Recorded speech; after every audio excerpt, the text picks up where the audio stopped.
Magandang araw mga kaate!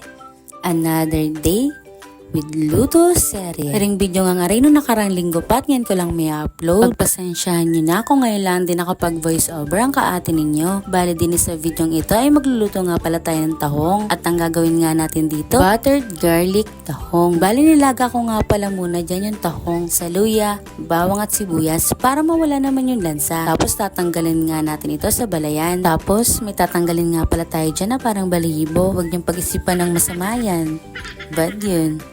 Uy, hindi. Pag natanggal na nga natin lahat at nakuha na natin yung pinakanlaman lang niya, ay saka naman natin ito igigisa sa butter. Medyo na parami pa nga yung aking butter dyan at hindi ko na nga nahati. Ganyan talaga kapag walang rep.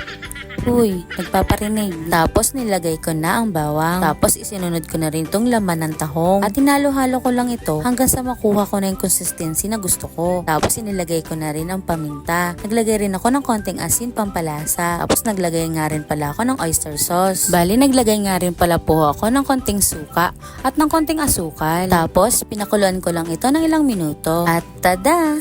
Pwede na tayong kumain. At ito na ang ating buttered garlic tahong. Yun lang for today's short video mga kaate. Salamat sa panonood!